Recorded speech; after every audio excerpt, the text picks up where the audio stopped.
ભારતના ઇતિહાસમાં અમુક દિવસો એવા હોય છે જેને ક્યારેય ભૂલી શકાતા નથી. જલિયાવાલા બાગ હત્યાકાંડ બસ આવો જ એક દિવસ છે. એક એવી ઘટના જેણે આપણી આઝાદીની લડતનો આખો રસ્તો જ બદલી નાખ્યો. આ સવાલ ખાલી એક તારીખનો નથી, પણ એ હજારો નિર્દોષ લોકોની કહાનીનો છે, જેમનું બલિદાન આપણા ઇતિહાસમાં હંમેશા માટે અમર થઈ ગયું. ચાલો આજે આપણે એ ઘટનાને નજીકથી સમજીએ. એ ભયાનક ક્ષણ સુધી પહોંચતા પહેલાં એ સમજવું બહુ જરૂરી છે કે એ વખતે માહોલ કેવો હતો. બ્રિટિશ શાસન હેઠળ ભારતમાં લોકો કેવી રીતે જીવી રહ્યા હતા અને એ દિવસે ત્યાં બાગમાં લોકો ભેગા શા માટે થયા હતા. જુઓ, આ એ સમય હતો જ્યારે ભારત અંગ્રેજોની ગુલામીમાં જકડાયેલું હતું. લોકોના પોતાના જ દેશમાં કોઈ અધિકાર નહોતા, અને જો કોઈ આઝાદીની વાત કરે તો એનો અવાજ દબાવી દેવામાં આવતો હતો. અને આ એ તારીખ અને જગ્યા છે જે ભારતના ઇતિહાસમાં કાળા અક્ષરોથી લખાઈ ગઈ. પંજાબનું અમૃતસર શહેર.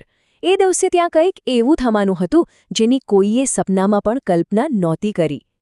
તો જલિયાવાલા બાગમાં જે ભીડ હતી એમાં બે જાતના લોકો હતા. કેટલાક લોકો તો પોતાના પરિવાર સાથે બૈશાખીનો તહેવાર મનાવવા આવ્યા હતા. નાના બાળકો, સ્ત્રીઓ, વૃદ્ધો બધા જ.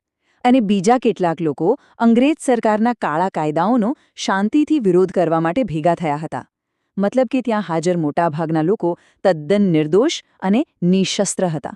અને હવે કહાનીમાં એ વ્યક્તિની એન્ટ્રી થાય છે જેણે પોતાના એક જ નિર્દય નિર્ણયથી હજારો જિંદગીઓને પળભરમાં ખતમ કરી નાખી. જનરલ ડાયર પોતાના સૈનિકોને લઈને બાગમાં પહોંચ્યો. એના મગજમાં બસ એક જ વાત હતી: ભારતીયોને એવો સબક શીખવવો કે તેઓ ફરી ક્યારેય અવાજ ઉઠાવવાની હિંમત ન કરે. અને એ માટે એણે માનવતાની બધી જ હદો પાર કરી દીધી. વિચારો, ડાયરની યોજના કેટલી ક્રૂર અને પહેલેથી ઘડાયેલી હતી. એણે સૌથી પહેલાં તો બાગમાંથી બહાર નીકળવાના જે સાંકડા રસ્તાઓ હતા એ બધા બંધ કરાવી દીધા, જેથી કોઈ બચીને ભાગી જ ન શકે. અને પછી લોકોને ચેતવણી આપવાનો તો કોઈ સવાલ જ નહોતો. સીધો જ ગોળી ચલાવવાનો હુકમ આપી દીધો. એ પછીની લગભગ 10 મિનિટમાં ત્યાં જે થયું એ ભારતના ઇતિહાસના સૌથી કાળા પાનાઓમાંનું એક બની ગયું. બસ ગોળીઓ વરસવા લાગી, અને એ ગોળીઓ એ નથી જોતી કે કોણ પુરુષ છે, કોણ સ્ત્રી છે કે કોણ નાનું બાળક છે. ચારે બાજુ બસ ચીસો અને અફરાતફરીનો માહોલ હતો. એ દૃશ્યની કલ્પના કરવી પણ મુશ્કેલ છે. લોકો જીવ બચાવવા આમ તેમ ભાગી રહ્યા હતા. કેટલાક લોકો ઊંચી દિવાલો પર ચડીને બચવાની કોશિશ કરી રહ્યા હતા, તો કેટલાય લોકોએ પોતાનો જીવ બચાવવા બાગમાં આવેલા એકમાત્ર કૂવામાં જંપલાવી દીધું. પણ ગોળીઓ ત્યાં સુધી વરસતી રહી જ્યાં સુધી સૈનિકોના હથિયારોમાં ગોળીઓ ખતમ ન થઈ ગઈ.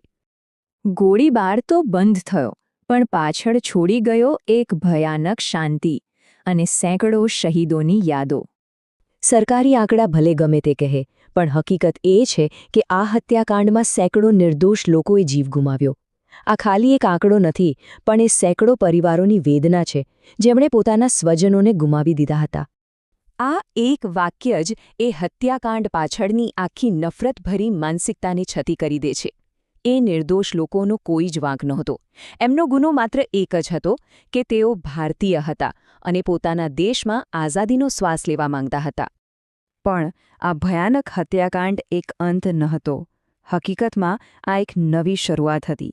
આ એક એવી ચિનગારી હતી જેણે આખા ભારતમાં ક્રાંતિની આગ લગાવી દીધી. અંગ્રેજોને એમ હતું કે આટલી ક્રૂરતા પછી ભારતીયો ડરી જશે, પણ થયું એનાથી એકદમ ઉલટું. આ ઘટના પછી ગુલામીની સાંકળો તોડવાનો સંકલ્પ લોકોમાં પહેલા કરતાં પણ વધુ મજબૂત બની ગયો. જલિયાવાલા બાગની માટીમાંથી જ ભગતસિંહ જેવા અનેક ક્રાંતિવીરોને પ્રેરણા મળી. આ હત્યાકાંડ પછી જ આઝાદીની લડત વધુ ઉગ્ર અને વ્યાપક બની. એ એક એવો વળાંક હતો જેણે આઝાદીની નજીક લાવી દીધી. આ એક એવો સવાલ છે જે આપણે સૌએ આપણી જાતને પૂછવો જોઈએ. આજે જે આઝાદી આપણે માણી રહ્યા છીએ એની પાછળ આવા કેટલાય અસંખ્ય બલિદાનો છુપાયેલા છે. તો ચાલો આપણે સૌ સાથે મળીને જલિયાવાલા બાગના એ તમામ અમર શહીદોને યાદ કરીએ, એમને નમન કરીએ અને સંકલ્પ લઈએ કે તેમના બલિદાનને આપણે ક્યારેય ભૂલીશું નહીં. તેમનો ત્યાગ હંમેશા આપણને પ્રેરણા આપતો રહેશે. જય હિન્દ.